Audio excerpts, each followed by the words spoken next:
प्रत्येक दिवस की भांति आज भी रात्रि 9 बजे हम यहाँ पर लाइव सेशन शुरू कर रहे हैं और चर्चा प्रारंभ हो चुकी है। आप सभी का बहुत बहुत स्वागत है, अभिनंदन है। तो आज का जो विषय है वह भी ऐतरेय उपनिषद से है। ऐतरेय उपनिषद का यह वर्णन दूसरे अध्याय का है। प्रथम अध्याय के 3 खंडों पर हमने चर्चा कर ली और आज दूसरे अध्याय के प्रथम खंड पर चर्चा करेंगे। तो दूसरे अध्याय में ज्यादा खंड नहीं है, प्रथम खंड ही है। फिर तीसरा अध्याय भी है, तो 3 अध्याय कुल मिलाकर मिलते हैं इस उपनिषद के अंदर। तो 3 अध्यायों में क्या चर्चा मिलती है उस पर बात करेंगे। तो प्रथम अध्याय तो हो चुका। प्रथम अध्याय आपने कल सुना कि ब्रह्म का शरीर में प्रवेश कैसे होता है। अब ब्रह्म का शरीर में प्रवेश, कुछ लोग देखिए, एक बात जरूर कीजिए कि जो भी लोग हैं, कुछ लोग क्या करते हैं कि बिना सुने ही कमेंट कर देते हैं। बस टाइटल पढ़ते हैं और कमेंट कर देते हैं, तो समस्या यहां पर आ जाती है। तो टाइटल पढ़ बिना सिर्फ टाइटल पढ़कर ही कमेंट ना करिए, सुन लीजिए, उसके बाद कमेंट करिए कि इसमें बताया क्या गया है। और जो बताया गया है वो उपनिषद आधारित है। इसके विषय जो लिए गए हैं वो उपनिषदों के श्लोकों पर ही आधारित हैं। अगर मैंने ये लिखा कि ब्रह्म का शरीर में प्रवेश, तो एक महानुभाव ने कमेंट किया कि भाई अब तक तो आप, मतलब ये है कि ब्रह्म तो चारों तरफ है, तो शरीर में प्रवेश का कोई मतलब नहीं उसका। लेकिन आप ये भी पढ़ लीजिए कि ऊपर लिखा हुआ है ऐतरेय उपनिषद। ऐतरेय उपनिषद वहां ऊपर लिखा हुआ है। तो ऐतरेय उपनिषद लिखा हुआ है, तो भाई ऐतरेय उपनिषद में ऐसा कुछ वर्णन होगा तभी तो है। अब यहां पर हमने लिखा है, आज का जो विषय है कि जीवात्मा का दूसरा तीसरा जन्म का रहस्य। तो क्या पहला जन्म नहीं, जीव नहीं, पहले जन्म का भी रहस्य, पहला जन्म, दूसरा जन्म, तीसरा जन्म का रहस्य, आज इस पर हम चर्चा करेंगे। अब यह जो विषय है, पहले जन्म, दूसरे जन्म, तीसरे जन्म का रहस्य, यह ऐतरेय उपनिषद पर आधारित है। इसके श्लोकों में ऐसी कुछ चर्चा आई है कि जिसके आधार पर यह विषय लिया गया है। नहीं तो पुनर्जन्म के ऊपर तो कई वीडियोस पहले भी बन चुकी हैं इस चैनल पर। पुनर्जन्म पर कई बार पहले भी चर्चा हो चुकी है, ठीक है। तो इसीलिए आप इससे चिंतित ना हो और टाइटल पढ़कर ही कोई निश्चय ना कर ले, किसी निष्कर्ष पर ना पहुंचे। तो कई बार लोग निष्कर्ष पर पहुंच जाते हैं और अपना निष्कर्ष न्याय सुनाने में लग जाते हैं। अब कमेंट देखिए, कई प्रकार के लोग कमेंट करते हैं, लेकिन एक विचार मैं आपके समक्ष जरूर आज प्रस्तुत करूंगा कि आप कमेंट करें, अच्छी बात है। आप प्रश्न पूछें, वह भी अच्छी बात है। विचार रखें, बहुत अच्छी बात है। लेकिन कई बार वह जो विचारधारा होती है वह एक विचित्र मानसिकता से ग्रसित होती है। अपने आप को मुक्त रखें, स्वतंत्र रखें, ना इस तरफ भागे ना उस तरफ भागे। ना ज्यादा खुशी अच्छी ना ज्यादा मलाल अच्छा, आपने सुना होगा, ठीक। ना ज्यादा खुशी अच्छी ना ज्यादा मलाल अच्छा, तो जिस हाल में वो रखे वो हाल ही अच्छा। तो इसीलिए उस अपने हाल में ही रहें तो बेहतर है, किसी एक तरफ बायस ना हो जाएं। और लोग क्या होते हैं कि भाई अपना बायस हो जाते हैं और फिर अपना ज्ञान, आज ऐसे ही कोई किसी ने कमेंट किया कि भाई ब्रह्म तो चारों तरफ है, ब्रह्म तो सर्वव्यापी है। फिर ये आप तो लोगों को कंफ्यूज कर रहे हैं। पहले कहते हैं कि ब्रह्म अजन्मा है, फिर कहते हैं कि शरीर में ब्रह्म का प्रवेश हो रहा है। तो ये सारी बातें पता चलता है कि आपका ज्ञान अपूर्ण है और आपके ज्ञान में पूर्णता नहीं है। तो चलिए, ये तो मैं खुद स्वीकार करता हूं कि मेरा ज्ञान अपूर्ण है, ठीक है। ये तो मैं पहले से कह रहा हूं कि भाई मैं कोई ब्रह्म ज्ञानी नहीं हूं। हाँ, लेकिन साथ ही मैं किसी और के भी ब्रह्म ज्ञानी का दावा स्वीकार नहीं करता। कम से कम शास्त्र आधार पर तो वो व्यक्ति प्रमाणित नहीं कर पाएगा कि वो ब्रह्मज्ञानी। तथाकथित जिस भी संस्था और गुरु से जुड़ा हो, शास्त्र आधार पर तो वो प्रमाणित नहीं कर पाएगा कि वो ब्रह्मज्ञानी। हाँ, गोली बंदूक के नाम पर कर ले, कोई पॉलिटिकल पावर के नाम पर घोषणा कर दे, बात अलग है। दादागिरी के नाम पर कर दे, जब तर्क कटने शुरू हो जाते हैं तो वो अपने आश्रमों की संख्या गिनवाते हैं। जब उनके पास कोई तर्क नहीं होता तो वो अपने आश्रमों की संख्या गिनवाते हैं, संख्या बल बताने में लग जाते हैं कि हमारे इतने फॉलोअर हैं, इतने आश्रम हैं। अरे तुम्हारे इतने फॉलोअर, तुम्हारे इतने आश्रम से क्या फर्क पड़ता है? जो बात कही गई उस संदर्भ में बात करो। तुम्हारे पास उत्तर है तो उत्तर दो, नहीं है तो चुपचाप अपना जाओ, जो कर रहे हो करते रहो। तो जब कोई विकल्प नहीं होता तो आदमी वहां पर आ जाता है। तो इसीलिए किसका ज्ञान, अगर आपके पास पूर्ण ज्ञान है तो आप बांटिए, किसी ने मना किया है क्या? आप जरूरी थोड़ी ना है कि आप इसी चैनल के वीडियो के नीचे कमेंट करेंगे।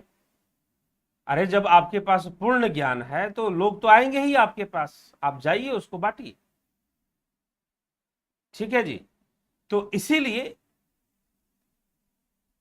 अपना जो है सोचकर कोई बहुत, क्योंकि किसी के पूर्णता वहीं पर तो आहत हो जाती है जब आसक्ति नजर आती है, जब बाधा नजर आती है। कुछ अब देखिए, कुछ थोड़ा सा मैं इस विषय पर समय लूंगा, फिर ऐतरेय उपनिषद पे आऊंगा।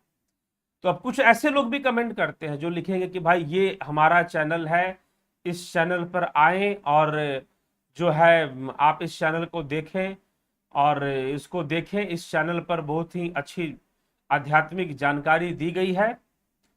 ठीक है, अच्छी बात है जी, आप प्रचार कीजिए, लेकिन कितना बार करोगे? अब रिपीटिशन, एक बार व्यक्ति ने कमेंट किया, अब पता चला कि हर वीडियो में एक ही कमेंट किए जा रहा है कि हमारे चैनल पर आए, हमारे चैनल पर आए। हमने तो आज तक कभी नहीं किया, कभी किसी चैनल पर जाकर कमेंट नहीं किया कि आप दिव्य सृजन स्पिरिचुअल चैनल पर आए।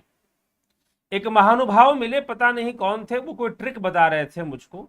मुझे व्हाट्सएप मैसेज किया उन्होंने और मैसेज कर कर मुझे लिखा कि आप ऐसा करो कि आप इस प्रकार से अगर आप व्याख्यान देंगे तो लाखों की संख्या में लोग आपसे जुड़ेंगे, अरबों की संख्या में मिलियंस सब्सक्राइबर आपके हो जाएंगे। आप राजनीति के चीजों को उठाइए और उसको आध्यात्मिकता से जोड़कर बताइए। वो कुछ कुछ संदर्भ भी मुझे दे रहे थे, मुझे नहीं समझ में आ रहा था। मैंने उन्हें सीधा एक उत्तर लिख दिया कि मुझे इतनी महत्वाकांक्षा अभी नहीं है, जिस दिन आ जाएगी मैं आपकी बातों को मानना शुरू कर दूंगा, लेकिन अभी मेरे अंदर इतनी महत्वाकांक्षा नहीं है कि मैं एक अंधी दौड़ की तरह जो है कोई फॉलोअर सब्सक्राइबर बनाऊं और लोगों को वो करूं। इसीलिए मैं सीधी सीधी बात, कई लोग मुझसे पूछते हैं कि आपका आश्रम कहाँ है, मैं वहां आना चाहता हूं, आपसे मिलकर आपके सानिध्य में साधना सीखना चाहता हूं। उनको मैं सीधा उत्तर दे देता हूं कि मेरा कोई आश्रम ही नहीं है, ना मेरे पास ऐसी कोई व्यवस्था है कि जिससे कि मैं आपको 10 दिन रुकने के लिए कोई व्यवस्था, कोई सुविधा दे सकूं। और आप यहाँ आएंगे, और वो भी आज के कोरोना के टाइम में तो बिल्कुल नहीं, क्योंकि यहाँ आसपास और भी लोग रहते हैं। उनको पता चलेगा कोई बाहर से आया हुआ है तो वो मेरे ऊपर और प्रश्न चिन्ह उठाएंगे। तो इसीलिए अभी ये कोरोना का माहौल से उबर जाए तो फिर एक हो सकता है कि आप यहां पर आए, अपनी व्यवस्था कर कर आप रहें और साधना ध्यान आप सीख सकते हैं। ठीक है, तो वो भी एक समय पर ही हो सकता है, वर्तमान में तो वो भी संभव नहीं है।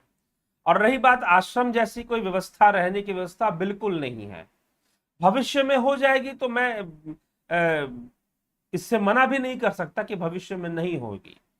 भविष्य में कई लोग ऐसा सलाह देते हैं कि हाँ, ऐसी व्यवस्था अगर आप करें कि भाई जहां पर लोगों के कुछ दिनों के रुकने, जैसे कि आश्रम या नेचर केयर होम्स होते हैं जहां लोग उपवास के लिए रुकते हैं, लंबे समय तक उपवास करते हैं, वहां रहते हैं, और एक उनका कुछ आध्यात्मिक ट्रीटमेंट भी होता है, कुछ आयुर्वेदिक ट्रीटमेंट भी होता है। तो ठीक है, भविष्य की बातें हैं, अगर आप लोग का सहयोग रहा, साथ रहा, तो अवश्य ऐसी चीजें हो जाएंगी। तो ऐसे लोग भी कुछ कमेंट करते हैं, कुछ अपने आश्रमों का प्रचार करने वाले करते हैं। तो भाई आपके कमेंट को रोका जाएगा। अगर आप अनावश्यक रूप से कमेंट करते जाएंगे तो आपके कमेंट को रोका जाएगा। ठीक है, तो अनावश्यक रूप से प्रश्न ना ही करे, क्योंकि प्रश्नों का देखिए अंत में कुछ लोगों के तो ये कहना पड़ता है कि भाई आखिर में आपकी साधना ही आपके प्रश्नों का उत्तर ले आएगी, आपकी साधना ही आपके प्रश्नों का उत्तर ले आएगी। ठीक है। अब मिठाई वाले के दुकान पर समोसे कैसे मिलते हैं, बातें कर कर कितना जानोगे जब तक खाओगे नहीं। फिर कबीर ने कहा कि धन धन कहे धनी जो होए, तो निर्धन रहे ना कोई। धन धन कहे धनी जो होए, तो निर्धन रहे ना कोई। और सारी बातें उपनिषदों की आत्म अनुभूति आधारित होती हैं, अध्यात्म अनुभूति आधारित होती हैं। तो इसीलिए नंबर 1 बात कि वीडियोस को सुने और उसके बाद कमेंट करें। ठीक है जी। दूसरी बात कि व्यर्थ की बातों को रिपीट कर कर बार बार ना लिखें और हर वीडियो के नीचे जाकर एक ही कमेंट करना, तो वो भी ना करें। हाँ, अगर आप ये कहते हैं कि आपका ज्ञान अपूर्ण है, तो आपकी इस घोषणा से मुझे कोई आपत्ति नहीं है। लेकिन जब आप कुछ आपका कमेंट पढ़कर जब ये लगता है कि आपने वीडियो सुनी नहीं है, ऊपर का टाइटल पढ़ लिया है और अपना कमेंट ठोक दिया है, तो आपको ब्लॉक करने के अलावा कोई विकल्प हमारे पास नहीं बचेगा, वो ब्लॉक ही करेंगे। ठीक है। तो यह जो है, आप इन बातों को समझिए और समझकर चलिए और फिर कमेंट कीजिए। व्यर्थ के कमेंट ना करें। आपके कमेंट्स को पढ़कर ना कि भाई इसको कोई मतलब नहीं है, इसको बस कुछ करना है कि भाई मेरा भी प्रश्न पढ़ा जाए, और इस उद्देश्य से बस किए जा रहा है, और संख्या में बहुत ज्यादा ही किए जा रहा है जिसका कोई मतलब नहीं निकल रहा। और बहुत सारे ऐसे प्रश्न जिनका उत्तर अभी हाल ही कुछ दिनों पहले मैंने दे दिया है, फिर से रिपीट हो रहे हैं। उस कंडीशन में भी ऐसा प्रतीत होने लग जाता है कि भाई इनका उद्देश्य है कि मैं एक बहुत ज्यादा कमेंट करूं, या फिर कोई ट्रोलिंग करने का उद्देश्य, जो भी है इस तरह का उद्देश्य सामने लगता है, तो फिर उनको भी बस समझ जाइए आप, उनको भी क्या। तो चलिए छोड़ दीजिए। तो आगे बढ़ते हैं हम लोग और ऐतरेय उपनिषद पर चलते हैं। तो ऐतरेय उपनिषद के प्रथम अध्याय में हमने जो भी सुना, जो भी पढ़ा, एक बार उसको फिर से हम दृष्टि डाल देते हैं और फिर हम दूसरे अध्याय पर आते हैं। दूसरे अध्याय की चर्चा आज होने वाली है, कल प्रथम अध्याय की चर्चा हो गई। तो सबसे पहली बात ऐतरेय उपनिषद के प्रथम अध्याय में यह बताया गया कि ऐतरेय उपनिषद क्या कह रहा है कि जब यह जगत नहीं था तब आत्मा थी, आत्मा ही आत्मा था और दूसरा कुछ नहीं था। अब उसी आत्मा ने चेष्टा की और उसी के संकल्प से सब कुछ निर्मित होना शुरू हुआ। अनेक लोक उत्पन्न हुए, मृत्यु लोक, अंभ लोक, सूक्ष्म लोक, जल लोक, और नीचे के लोग, ऊपर के लोग, कई लोक उत्पन्न हुए। फिर उन लोकों के लोकपाल बनाने का यह निर्णय लिया गया और समस्त लोकों का एक लोकपाल बनाया गया, जो कि हिरण्यगर्भ पुरुष के नाम से जाना जाता है। ऐतरेय उपनिषद में हिरण्यगर्भ पुरुष के नाम से जाना जाता है। अब उस पुरुष ने सर्वप्रथम एक अंडकार के रूप में वो उसका प्रादुर्भाव हुआ, एक अंड के रूप में, और उस अंड में वो अंड फूटा। तो उस अंड के फूटने से उसमें से सबसे पहले एक मुख निकला और उस मुख से अग्निदेव प्रकट हुए, और फिर उसकी नासिकाएं निकली, वायुदेव प्रकट हुए उसमें से, फिर उसकी आंखें, उसमें से सूर्य, मन से चंद्रमा, कर्णों से 10 दिशाएं, त्वचा से वनस्पति और औषधियां उत्पन्न हुई। और इस प्रकार से उस हिरण्यगर्भ के से ये सारी चीजें उत्पन्न होने लगी। तो वास्तव में हिरण्यगर्भ वह क्या है, जीवात्मा की उत्पत्ति का संकेत है। व्याख्या है कि जीवात्मा जीव अस्तित्व में कैसे आ रहा है, क्योंकि जीव इंद्रियों से संपन्न है, सूक्ष्म लोक में भी इंद्रियों से संपन्न है। तो जीव अस्तित्व में आ रहा है। अब वह जो जीव जो आया, अब उसको भूख और प्यास से युक्त कर दिया गया। अब ये भूख और प्यास भी एक देवता हो गए अपने आप में। इनको जब भूख और प्यास से युक्त कर दिया गया तो अब वह जीव अनेक लोकों में गमन करने की क्षमता रखता है, वही गमन करता है, इसीलिए उसे लोकपाल कहा गया। जीव ही लोकपाल है और देवता अन्य अन्य अन्य लोकों के वासी हैं जो उस जीव का ही भरण पोषण करते हैं। देवता कौन है? जो जीव का भरण पोषण करते हैं और जीव से ही जीवन चलता है, इसीलिए जो जीवन को देने वाले हैं वो देव हैं। वायु, इसलिए हम पेड़ों की पूजा करते हैं। अभी वट सावित्री पूजा अभी हुई, तो वट सावित्री पूजा क्या है भाई? वट वृक्ष की पूजा उसमें होती है। तो हम वट वृक्ष, उसके जड़ से लेकर पत्तों तक से औषधि बनती है। पीपल के जड़ से लेकर पत्तों तक औषधीय गुण विद्यमान है उसमें। खासकर फेफड़े के, अभी कोरोना का चक्कर आप सुन रहे हैं ना, लंग्स की प्रॉब्लम, लंग्स की प्रॉब्लम के लिए पीपल बहुत ही लाभदायी है। पीपल के छाल से आप उसका पाउडर बनाइए, वो एक औषधि है। आप साथ में उसके पिपली या काली मिर्च के पाउडर के साथ मिलाकर, शहद के साथ मिलाकर आप उसका सेवन करें, बहुत लाभ मिलता है। लंग्स के लिए बहुत अच्छा है। ठीक है, पीपल के छाल का जो बुरादा होता है उसका पाउडर जो निकलता है, कई आयुर्वेदिक औषधियों में इसका प्रयोग होता है। ठीक है, तो इसीलिए तो वृक्षों को भी देव माना गया, वनस्पति को देव, औषधियों को देव, दसों दिशाओं को देव, सूर्य देव, चंद्र देव, इंद्र देव, ये सारे, वायु देव, अग्नि देव, ये सारे प्रकट हो गए उस जीव का वो पोषण करने वाले, और वो उससे बन भी रहे हैं। और फिर जाकर उस जीव जो कि भूख प्यास से युक्त हो चुका है, उसने कहा कि भाई मुझे कोई स्थान दो जहां मैं अपने आप को इस भूख और प्यास से मुक्त कर सकूं, जहां मैं अपने आप को अन्न से परिपूर्ण कर सकूं। तो उसे स्थान, गौ का स्थान, गौ का शरीर दिया गया। वो उसमें गया रहा, फिर कहा कि नहीं, इससे मेरा काम नहीं चल रहा। घोड़े का शरीर दिया गया, उसने कहा काम नहीं चल रहा। फिर उसे मनुष्य का शरीर दिया गया और मनुष्य के सौंदर्य को देखकर, मनुष्य शरीर को देखकर वो प्रसन्न हो गया और प्रसन्न होकर उसमें संतुष्ट हो गया। और जिस शरीर में वो संतुष्ट हुआ, उसी शरीर में ब्रह्म ने सोचा, उस आत्मा ने सोचा कि सब कुछ मेरे द्वारा ही बना, लेकिन फिर भी मेरा जो शुद्ध रूप है वो विद्यमान होना चाहिए इस मनुष्य शरीर में। वो उसमें विद्यमान कर दिया, ब्रह्मरंध्र में उसने विद्यमान किया। और विद्यमान कर देने के कारण मनुष्य के जीव के लिए ही वह तीन अवस्थाएं बन गई। तीन अवस्थाएं बन गई। एक यह ब्रह्मांड, ब्रह्मांड की अवस्था, एक हिरण्य गर्भ की अवस्था जिसे ब्रह्म लोक कहेंगे हम, ब्रह्मा का लोक, क्योंकि हिरण्य गर्भ पुरुष को ही ब्रह्मा माना गया।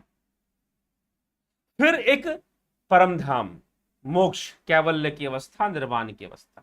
तो इन तीन अवस्थाओं की भी आ गई। अब वह समझ गया कि यह शरीर बंधन है और इससे मुक्ति होनी चाहिए। कौन समझ गया? वह जीव समझ गया। अब उस जीव के बारे में ही बताया जा रहा है कि वह इस काल चक्र में कैसे फंसता है, इस काल चक्र में कैसे फंसता है और फिर मुक्ति की ओर कैसे आगे बढ़ता है। यह दोनों बातों की चर्चा दूसरे अध्याय में की जा रही है और उसी में को समझाने में पहला, दूसरा, तीसरा जन्म बताया जा रहा है। तो आइए, पहला जन्म किसे कहा गया है वो समझेंगे, फिर दूसरा जन्म किसे कहा गया है वो समझेंगे, फिर तीसरा जन्म किसे कहा गया वो समझेंगे। तो कहा जा रहा है प्रथम श्लोक में, पुरुषे हवा अयमादितो गर्भो भवति यदेत द्रेत तदेतत सर्वेभ्यो अंगेभ्यस्तेज संभूतात्मात्मा मंथे वात्मान बिभर्ति तदधा स्त्रियाम तिंचत्यतैथ तन्न जन्यति तदस्य प्रथमम जन्म। यह प्रथम जन्म की बात की जा रही है, पहले जन्म की बात की जा रही। क्या है? अयम, कि यह जो जीव, जो हिरण्य गर्भ से जो जीव प्रकट हुआ है, निश्चय पूर्वक पहले पहल पुरुष शरीर में ही वह गर्भा भवती, वीर्य रूप से गर्भ बनता है। अर्थात कि वह पहले पुरुष शरीर में वह जीव, अब जीव की गति बताई जा रही है कि जीव गतिमान कैसे होता है, कैसे इस संसार के चक्र में वो घूमता रहता है, ये समझाने की कोशिश अब शुरू हो चुकी है पहले श्लोक से। तो उसका पहला स्थान क्या है? वीर्य के रूप में। कि यहां से उसकी यात्रा शुरू होती है और वो पहले जो है वीर्य के रूप में अपने पिता के अंदर ही होता है और फिर पिता के अंगों से उत्पन्न हुआ यह वीर्य रूप जो तेज है वह माता के गर्भ में स्थापित होता है, अपने शरीर में ही धारण करता है, उसको स्त्री में सिंचन करता है, स्त्री में सिंचन कर कर इसको गर्भ रूप में उत्पन्न करता है और यह स्त्री में सिंचन होने से उस वीर्य का स्त्री में अर्थात मां के गर्भ में सिंचन होने से उसका पहला जन्म माना जाता है। यह उसका पहला जन्म है। ठीक है जी। तो पहला जन्म किसे कहा गया कि पुरुष के द्वारा स्त्री के गर्भ में वीर्य का सिंचन होना, यह उसका पहला जन्म है, अर्थात पहला बंधन है। यह पहला बंधन है उसके लिए और पहला जन्म भी है। यह बंधन किस प्रकार से कहा गया है यह भी आगे चर्चा में आ जाएगा। तो चलिए, तो उसको पहला, लेकिन जब तक बंधन नहीं होगा तब तक उसे ज्ञान भी नहीं होगा। एक और समस्या है, बंधन से ही ज्ञान होने वाला है। चलिए कैसे समझाया जा रहा है आगे देखते हैं।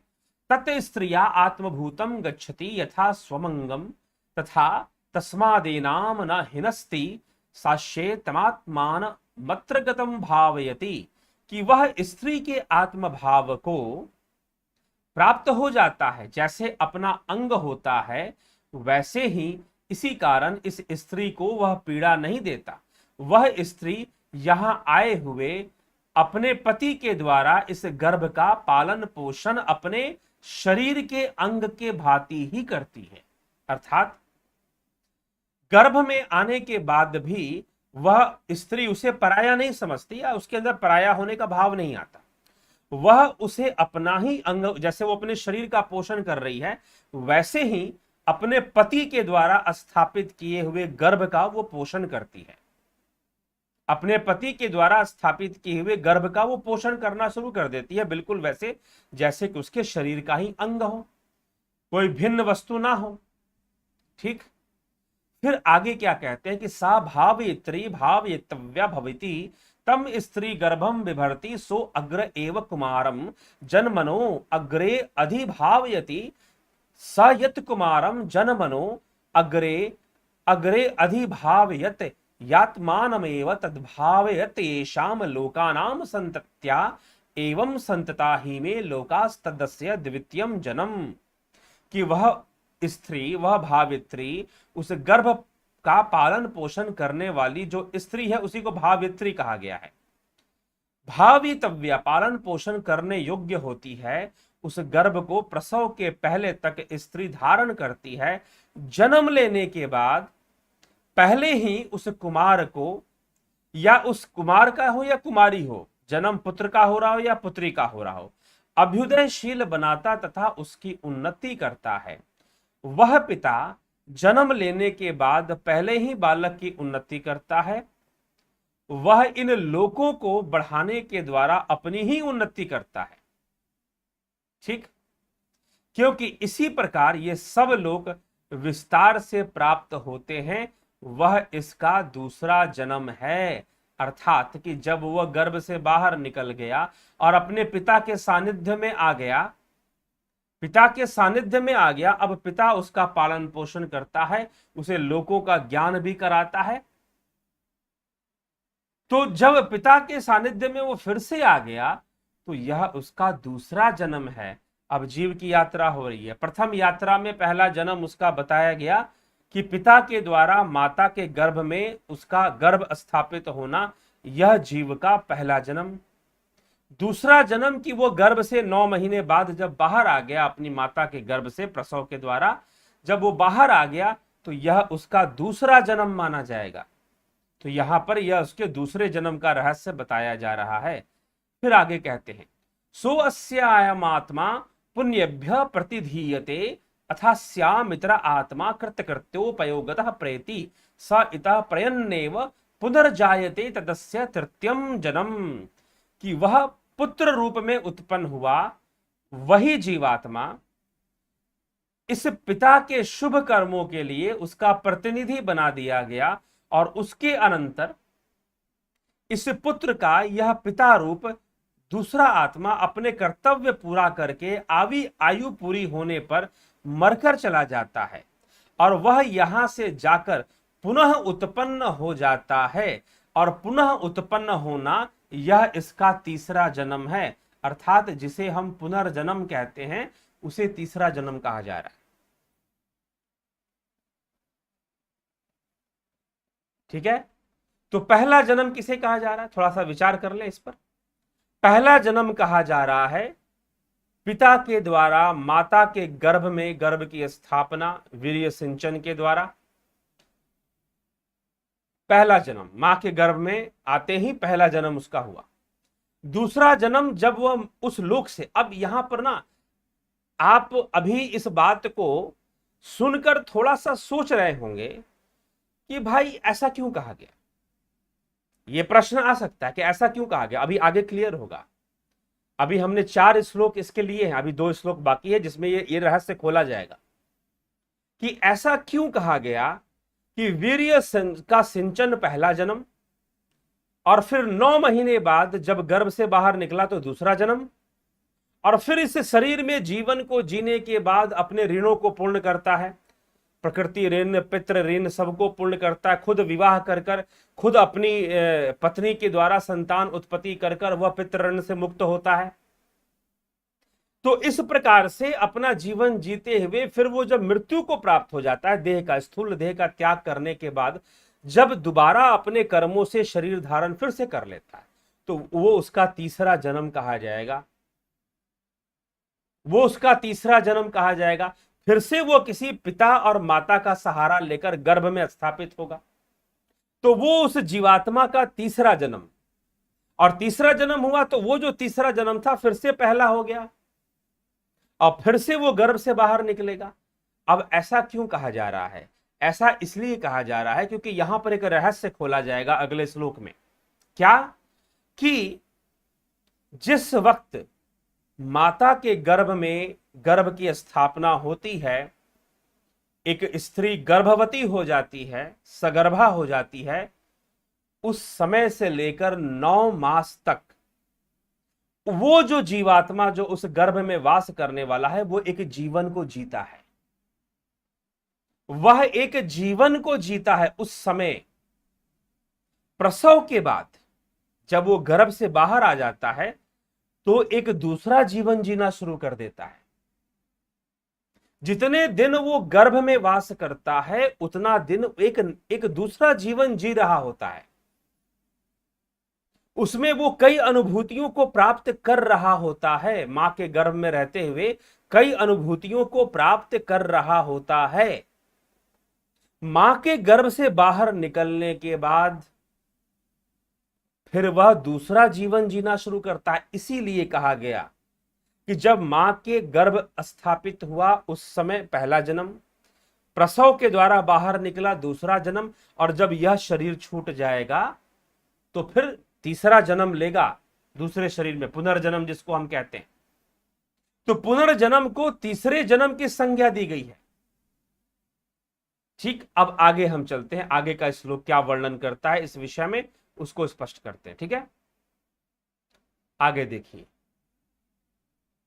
कहा जा रहा है तदुक्त मृष्णाम गर्भेनु सन्नवेशा वेदमहम देवानाम जानिमानि विश्वाशतम मापुर आय सिर रक्षण धम ध शेनो जवसा निर्दीयमेति गर्भ एवै तक्षयानो वामदेव एवं उवाच। वही बात ऋषियों द्वारा कही गई है। सुनो, मैंने गर्भ में, तदुक्त मृष्णा अर्थात वामदेव ने कहा कि मैंने गर्भ में रहते हुए ही इन देवताओं के बहुत से जन्मों को भली भांति जान लिया। तत्व ज्ञान होने से पूर्व मुझे सैकड़ों लोहे के समान कठोर शरीर ने अवरुद्ध करके रखा था। बाज पक्षी की भांति वेग से उन सब को तोड़कर उनसे अलग हो गया हूं।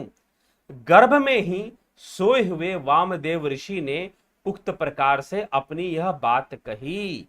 अब इस उपनिषद में वामदेव की कथा सुनाई दे जाती कि वामदेव ऋषि ने अपना अनुभव बताया। क्या अनुभव बताया कि मैं माता के गर्भ में रहते हुए मैंने अपने अपने कई जन्मों को जाना और साथ ही देवताओं के भी जन्मों को मैंने जान लिया।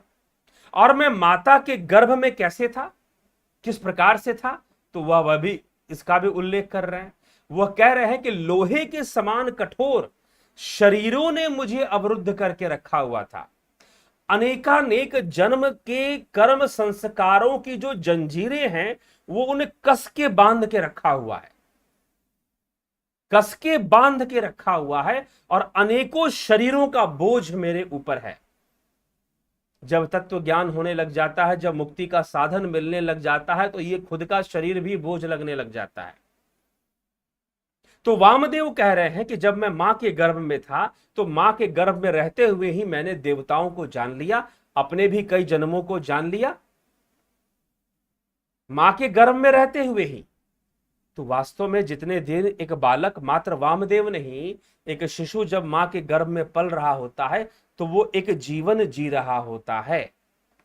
इसीलिए कहा गया कि गर्भ स्थापना के समय पहला जन्म, गर्भ से बाहर निकलने पर दूसरा जन्म, और समझो कि जब ये शरीर छूटेगा तो भी तुम एक गर्भ से बाहर निकल रहे, इस स्थूल प्रकृति के गर्भ से बाहर निकल रहे हो, फिर से धारण करते हो तो तुम्हारा तीसरा जन्म होता है। फिर से शरीर धारण करते हो तो तुम्हारा तीसरा जन्म होता है। तो इस प्रकार से वामदेव की घटना यहां बताई गई, उनका अनुभव यहां लिया गया कि इस ऐसा समझने के कारण ही यहां पर कहा जा रहा है। पहला जन्म, दूसरे जन्म, तीसरे जन्म की बात यहां पर की जा रही है। स एवं विद्वान अस्माक्षरी भेदा दुर्ध्व उत्क्रम्या मुष्मिन स्वर्ग लोके सर्वांग कामान नाप्त्वा मृतः संभवत संभवत।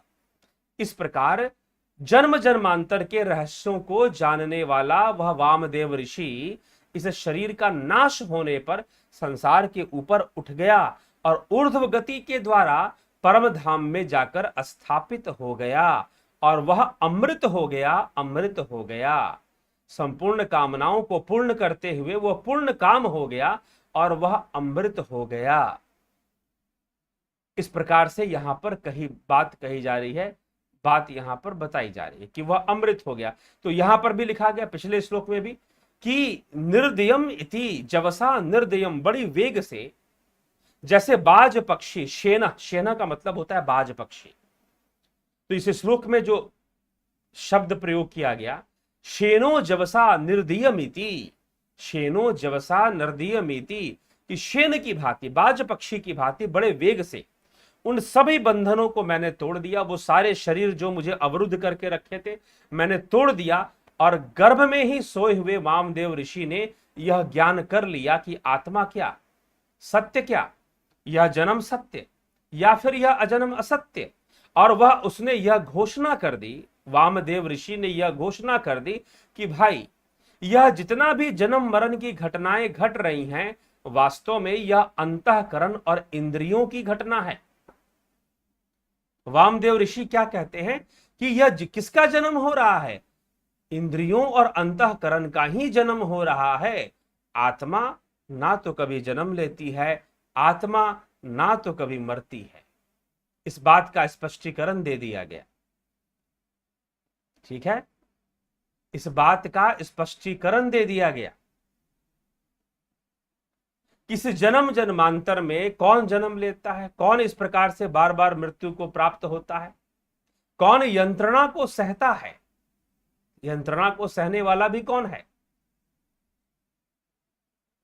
ठीक, तो इन सब का उत्तर देते हुए यहां पर अंत में कह दिया गया कि वास्तव में यह नहीं समझना चाहिए कि आत्मा का जन्म हो रहा है। जन्म किसका हो रहा है, अंतःकरण और इंद्रियों का।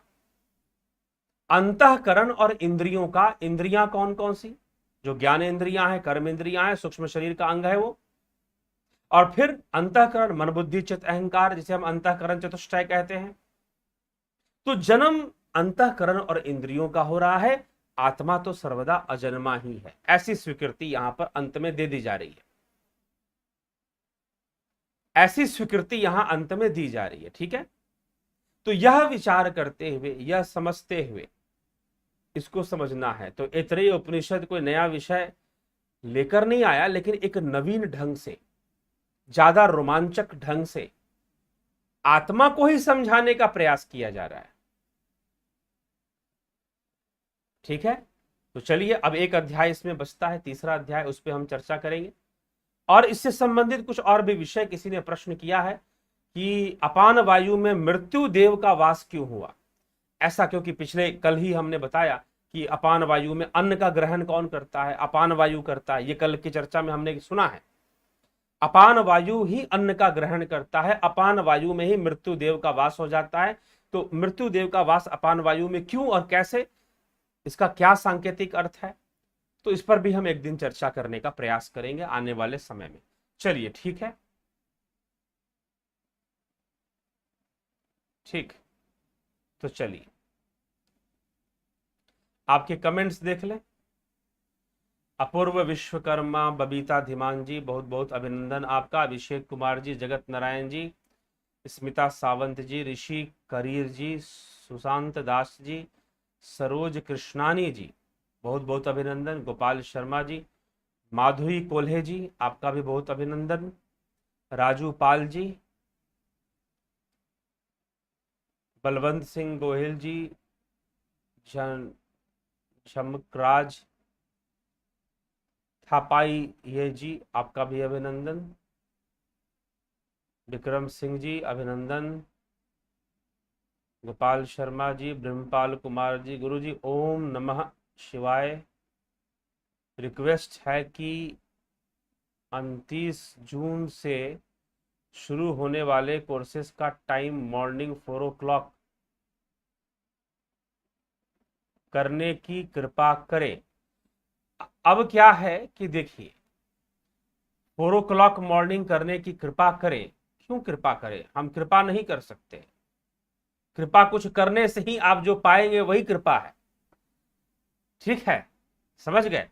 तो 29 तारीख को जितने लोग ज्वाइन करेंगे, अब उनकी क्या सुविधा होगी उसके अनुसार से समय का निश्चय किया जाएगा।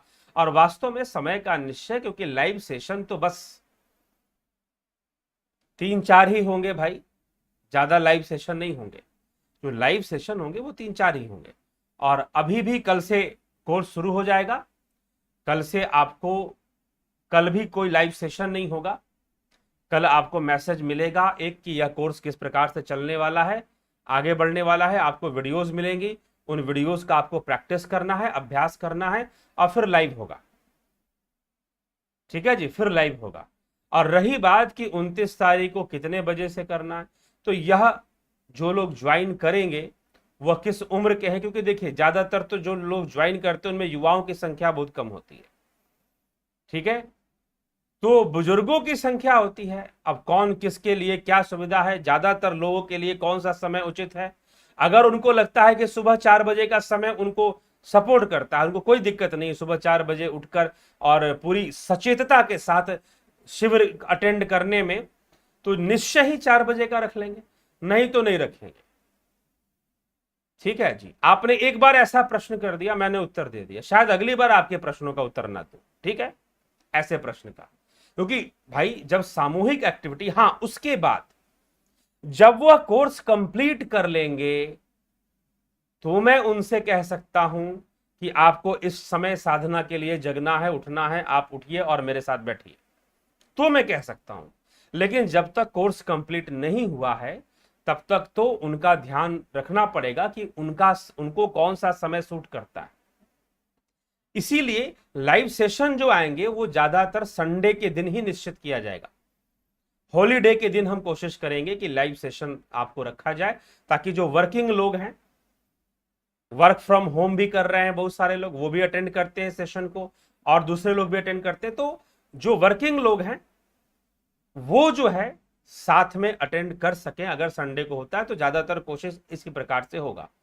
ठीक है जी, चलिए, तो ये समझे।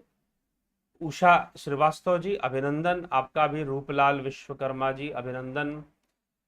हेमेंद्र कुमार जी नमस्कार सर, क्या है आपके चैनल से जुड़ सकते हैं यदि आपकी इच्छा हो आदरणीय तो। जी हाँ, जुड़िए, सब्सक्राइब कर दीजिए चैनल को और आप सुना करें। हाँ, ध्यान साधना से चैनल से जुड़ने के लिए तो सब्सक्राइब करना ही पर्याप्त। चैनल से जुड़ने के लिए तो सब्सक्राइब करना ही पर्याप्त है। और अगर आप ध्यान साधना, योग साधना, योग ध्यान, ध्यान योग की क्लासेस, कोर्सेस करना चाहते हैं तो उसके लिए आपको फिर ज्वाइन करना पड़ेगा। उसका जो शुल्क है वो देकर आपको उसको ज्वाइन करना पड़ेगा। ठीक है, तो वो आप ज्वाइन कीजिए और गंभीरता पूर्वक उसका लाभ उठाइए। तो गंभीरता ही महत्वपूर्ण है, इसीलिए ये कोर्सेस अलग से चलाई जाती हैं। ठीक है, तो यह आप अच्छे से समझें और इसका लाभ उठाएं। तो जुड़ने का यही तरीका है। तो चैनल से जुड़ना तो आप सब्सक्राइब कीजिए, चैनल से जुड़ गए।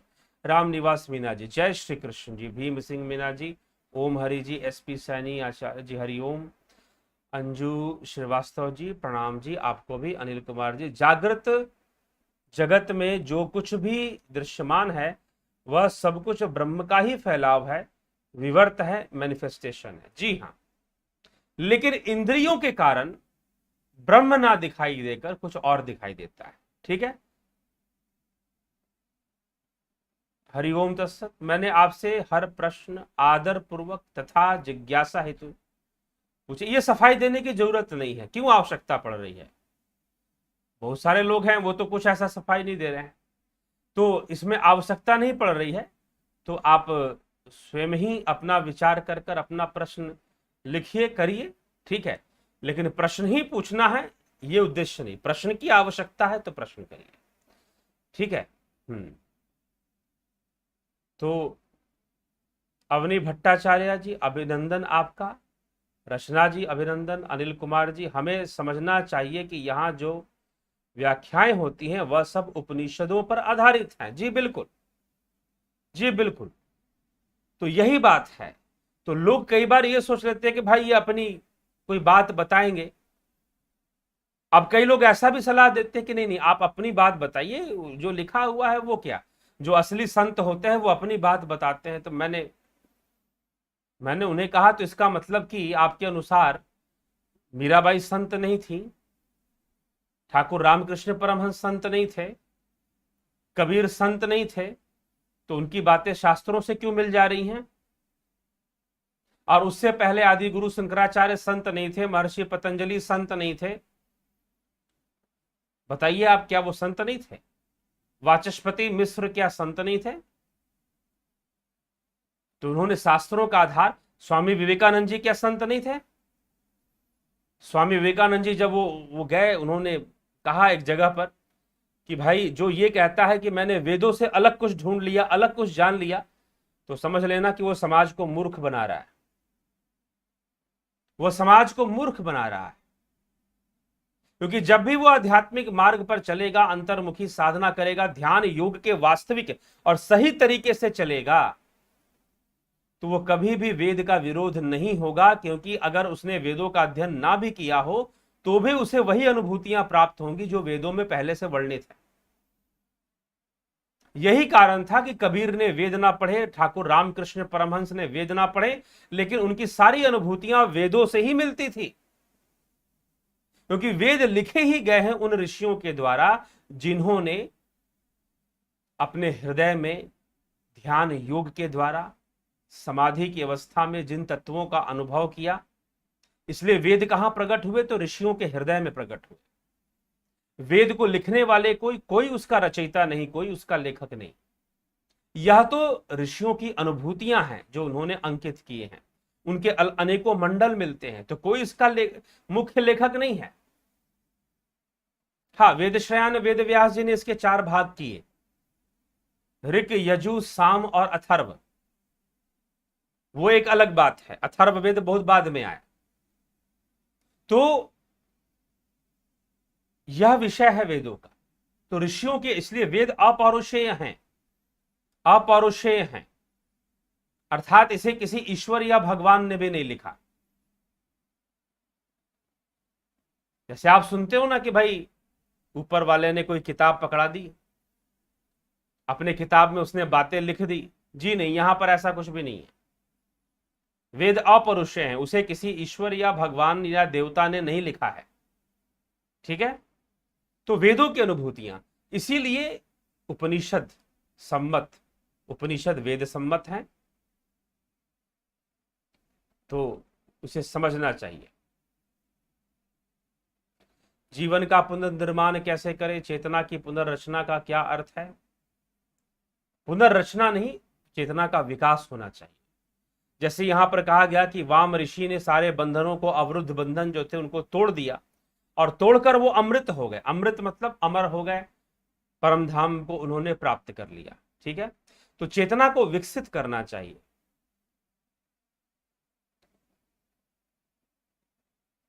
ठीक है, चेतना को विकसित करना चाहिए, तो ये चीज होगा।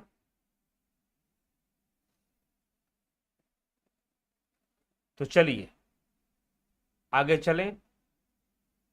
हाँ जी, क्लेवर माइंड जी, देख के अनदेखा क्यों कर रहे हो? क्या अनदेखा उनदेखा भाई? ठीक है, कौन सा अनदेखा?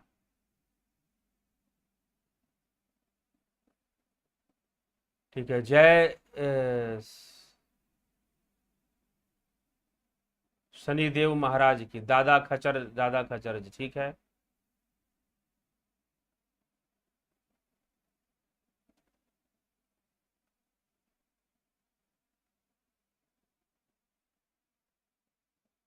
ठीक ना, रंजीत सिंह जी, बोधिसत्व समाधि तुरिया कैवल्य में कुछ अंतर, कुछ समानता? तुरिया और समाधि में कैवल्य में अंतर है। तुरिया और कैवल्य के अंदर अंतर है।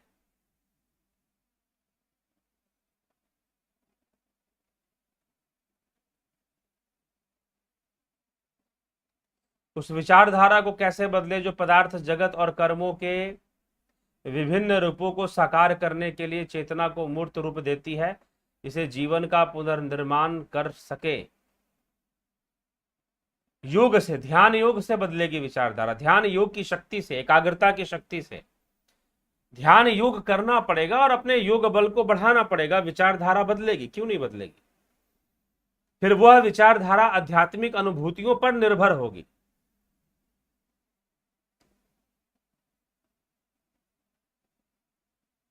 मैं चैतन्य स्वरूप हूं, यह अनुभूति बराबर बनी रहे बिना ध्यान योग के कैसे संभव है? ठीक है, मैं एक बार कह सकता हूं कि आप हमेशा चिंतन करें कि आप चैतन्य स्वरूप हैं, आप चैतन्य स्वरूप हैं, वह भी एक तरीका है, उसमें भी एकाग्रता बन रही है। लेकिन ध्यान योग के द्वारा जो अनुभूतियां हमें मिलती हैं, वह स्वयं ही हमें बार बार उस चैतन्य रूप से जोड़कर रखती है। ठीक है, फिर अगर संसार हावी भी होना चाहे तो हम उसे बड़ी आसानी से अपने आप से अलग कर लेते हैं। संसार के हावी होने का मतलब संसार की ऐसी व्यथाएं जो प्रतिक्रियात्मक हैं और हमारे मन में प्रतिक्रिया उत्पन्न कर देती हैं, हमें एक दिशा में बायस करने की कोशिश करती हैं, उनसे हम अपनी रक्षा कर पाते हैं। ठीक है, भूप सिंह खिचर जी, मनोज कुमार जी, ठीक है। आपने भगवान को देखा है? जी हां, जो भगों से संपन्न होते हैं, जो भगों से संपन्न होने की जहां तक बात है, भगवान किसे कहते हैं? जब आपने भगवान देखने की बात करती तो भगवान किसे कहते हैं? और भगवान कोई संस्था या गुरु जी क्या कहते हैं वो बात नहीं, शास्त्र क्या कहते हैं, सीधी सी बात। छह भगों से संपन्न ही भगवान है। जो धन से संपन्न वो धनवान, जो रूप से संपन्न वो रूपवान, और जो भगों से संपन्न वो भगवान। तो मैंने एक पुरुष ऐसा देखा है जो कि भगवान के स्वरूप है। ठीक है जी, अब वो मेरे निजी जीवन का अनुभव है। आप यहां कहो भी लाख लाख रुपए भी दे दोगे, अकाउंट में ट्रांसफर कर दो, तो मैं नहीं बता सकता। ठीक है जी, समझ गए? लेकिन किसी और अवस्था को मैं भगवान नहीं मानता।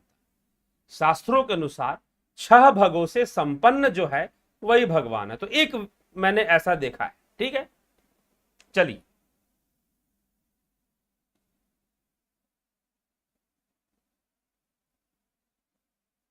तो हो गया। भूप सिंह खिचर जी, भूप राम राम जी, गुरु जी, परम धाम में जाना ही मोक्ष है।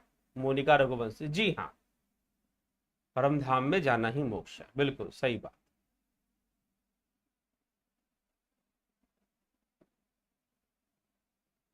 भगवान होते ही नहीं है, ठीक है जी, नहीं होते हैं, मानो, मानने की छूट है। सूरज को चांद मानो, चांद को सूरज मानो, क्या फर्क पड़ता है।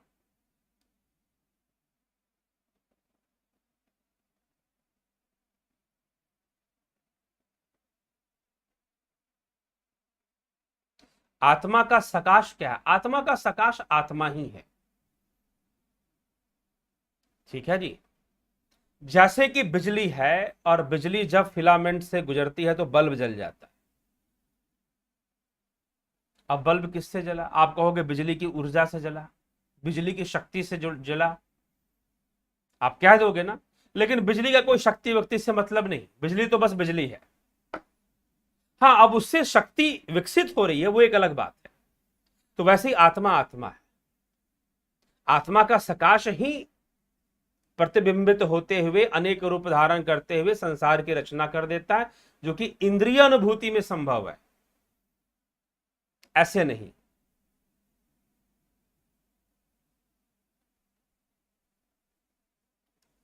ठीक, तो चलिए,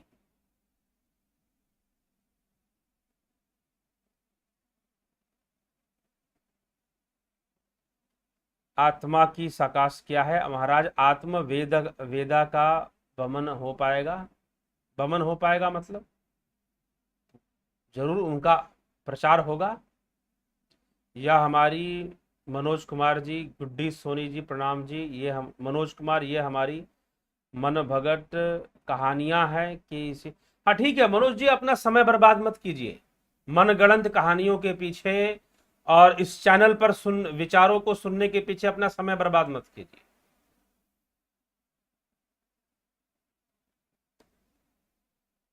ठीक।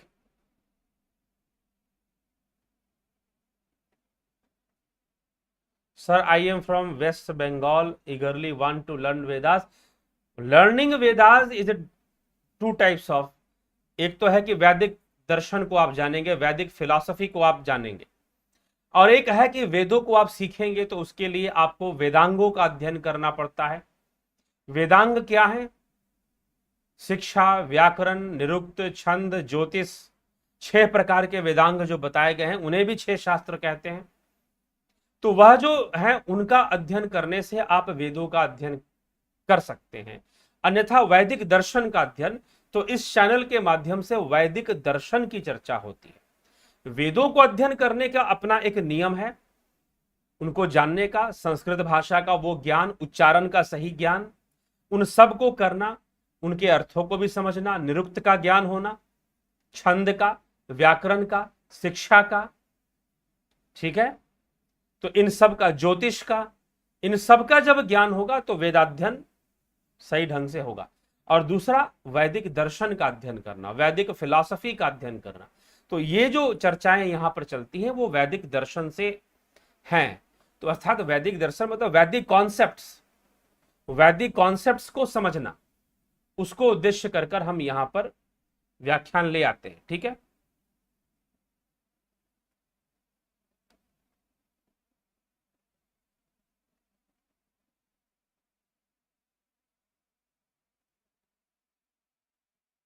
ठीक है जी, आप सब बेवकूफ बनाते हैं, आप इतने शक्तिशाली हो तो भगवान का साक्षात्कार कराएं तो विश्वास होगा। देखो जी सुनो, मैंने कह दिया भगों से संपन्न ही भगवान है, दूसरा कोई भगवान नहीं मानता। रही बात, कुछ संस्था वाले कुछ कहते हैं कि यहां जो ज्योति का दर्शन होता है उसे भी भगवान कहते हैं। अगर वैसा दर्शन करना चाहते हो तो हमारा ध्यान योग कोर्स ज्वाइन कर सकते हैं। लेकिन शास्त्र सम्मत ढंग से यहां दिखाई देने वाली ज्योति भगवान सिद्ध नहीं होती है। हाँ, वो ब्रह्म की अभिव्यक्ति होती है, लेकिन उसे हम ब्रह्म की अभिव्यक्ति, तो सब कुछ पूरा संसार ही ब्रह्म की अभिव्यक्ति है वैसे तो, लेकिन वो अंतर्मुखी है, इन नेत्रों का विषय नहीं है, तो इसीलिए वह एक दिव्य अनुभूति है, ये जरूर कहा जा सकता है। आप करना चाहते हैं, आप आ सकते हैं, आप आ सकते हैं मतलब ध्यान योग का कोर्स ज्वाइन कर सकते हैं। अगर आप ऐसी ध्यान योग करना चाहते हैं जिससे कि अंतर्घट में ऐसे ज्योति दर्शन साक्षात्कार हो जाए, दिव्य साक्षात्कार हो जाए, तो आप ज्वाइन कर कर आप साधना के द्वारा उसको प्राप्त कर सकते हैं। रही बात भगवान को देखने की, भैया भगवान तो वही है जो भगों से संपन्न है। ठीक है, भगवान उसी को कह सकते हैं, दूसरा किसी को भगवान नहीं कह सकते। तो भगवान के साक्षात्कार के लिए घूमिए, ऐसे ढूंढिए कोई ऋषि मुनि सिद्ध जो कि भगों से संपन्न हो, संपूर्ण ऐश्वर्य उनके पास हो, कीर्ति हो, वीर्य हो, सब उनके पास हो। आप ढूंढिए ऐसे कोई सिद्ध पुरुष आपको मिल जाएं जो कि भगवान की श्रेणी में हो। राम भगवान थे, श्री कृष्ण भगवान थे, ऋषि पिपलाद को भी भगवान कहा गया है प्रश्नोपनिषद में, अगस्त मुनि विश्वामित्र को भी भगवान कह के संबोधित किया गया है। ठीक है, तो आप जो भगों से संपन्न है वो भगवान, बस ढूंढिए उनको। गुरुजी, वेद में शूद्रों के बारे में क्या बात बताया गया है? काफी भ्रांति है, कृपया इस बारे में बताएं। कुछ नहीं बताया गया है, ये भ्रांति बहुत अलग। अब आप लोगों का प्रश्न विषय से काफी अलग जा रहा है। चर्चा हो चुकी है, आप जाकर हमारे चैनल पर जाएं, हमने चर्चा कर रखी है, इसमें कोई भ्रांति वाली बात नहीं है। गीता पढ़ लीजिए, गीता में चारों वर्णों की चर्चा श्री कृष्ण ने एक बार नहीं 3-4 बार की है। गीता के अंदर इन 4 वर्णों का चर्चा, ब्राह्मण क्षत्रिय वैश्य शूद्र, इन चारों की चर्चा आप पढ़ लीजिए। गीता वैदिक शास्त्र है, आपको स्पष्ट हो जाएगा कि क्या विचारधारा है। ठीक है, किसी दिन हम व्याख्यान ले आएंगे कि गीता के अनुसार इन 4 वर्णों के बारे में क्या कहा गया है, तो व्याख्यान लेंगे। तो बहुत बड़ी बात है, मैं रिपीट कर कर कई बार बता चुका हूं इस विषय पर, और इस विषय पर वीडियोस भी हैं पीछे, उसको भी देख सकते हैं। चलिए, प्रणाम गुरुजी। ध्यान योग में किसी स्वरूप को मन में स्थापित करें, कृपया मार्गदर्शन करें। जी नहीं, ध्यान योग में कोई स्वरूप स्थापित करना नहीं होता। ठीक, जय हो। Now, what is difference between Jivatma and Atma? Jivatma is developed by Atma and Jivatma is with karma and sanskaras. Jivatma has karma, Jivatma has sanskaras, but Atma has no any karma and sanskar.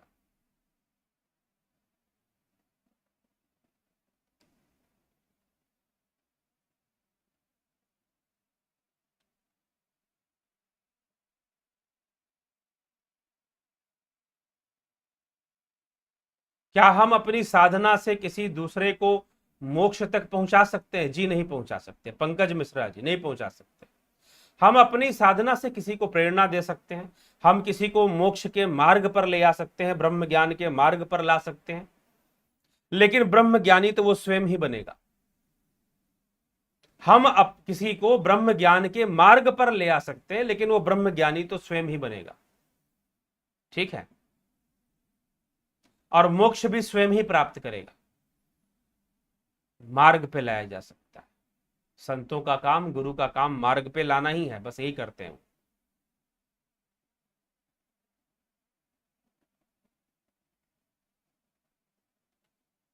ठीक, कैसी होती है आत्मा का आकार? बताया हुआ है, आप पीछे जाइए, कई चर्चाएं हैं जिसमें कि आत्मा के विषय में बताया हुआ है।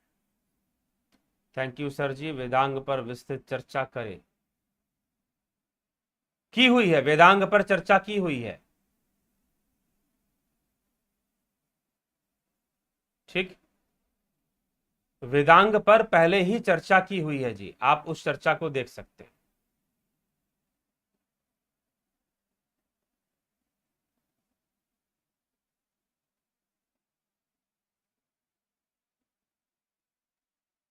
ठीक,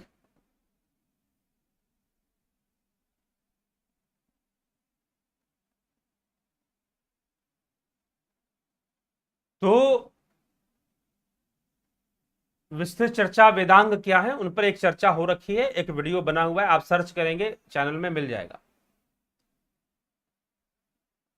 गणेश पाथड़े जी, सदगुरु कोटि कोटि नमन प्रणाम, आपका भी अभिनंदन। संदीप कुमार जी, जय श्री कृष्ण।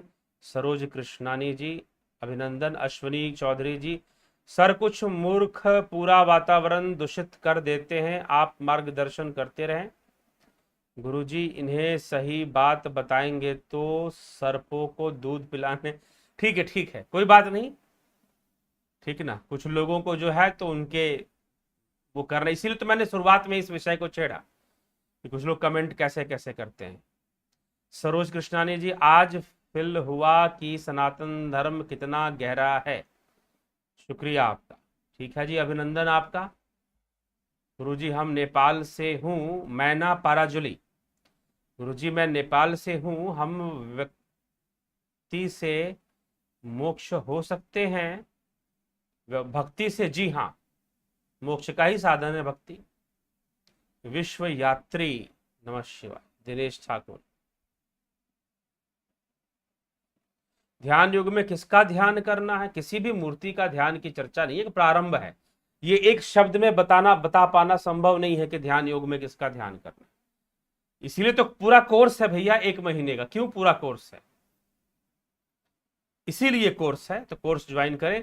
और कल जिन्होंने कोर्स ज्वाइन कर रखा है, 11 तारीख वाला कोर्स कल से शुरू हो जाएगा और आपको लगभग 11 बजे तक आपको मैटर मिलने शुरू हो जाएंगे। आप उसके लिए चिंतित ना हो, 11 बजे के बाद ही मिलेगा।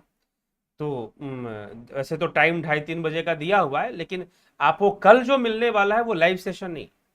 लाइव सेशन आने वाले 11 तारीख के बाद किसी और समय पर 7 दिन बाद या 8 दिन बाद लाइव सेशन, आपको पहला लाइव सेशन मिलेगा, उसके फिर 7 दिन बाद मिलेगा, उसके फिर 7 दिन बाद मिलेगा। इस तरह से 1 मंथ का कोर्स आपका कब लास्ट में फिर एक फाइनल लाइव सेशन मिलेगा।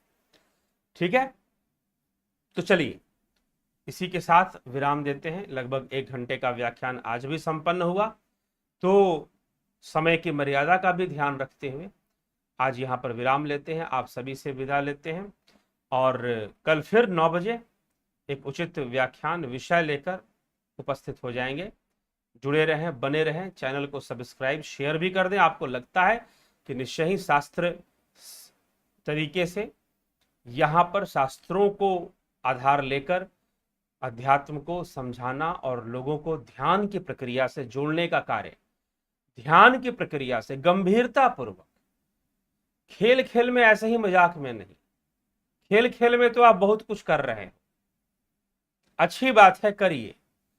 खेल खेल में आप घर में बैठे बैठे ध्यान करिए, प्राणायाम कीजिए, ध्यान करिए, लेकिन गंभीरता से कुछ जानना है, कुछ समझना है, कुछ उपलब्धि करनी है इस क्षेत्र में, ध्यान योग के क्षेत्र में, तो कोर्स ज्वाइन कीजिए।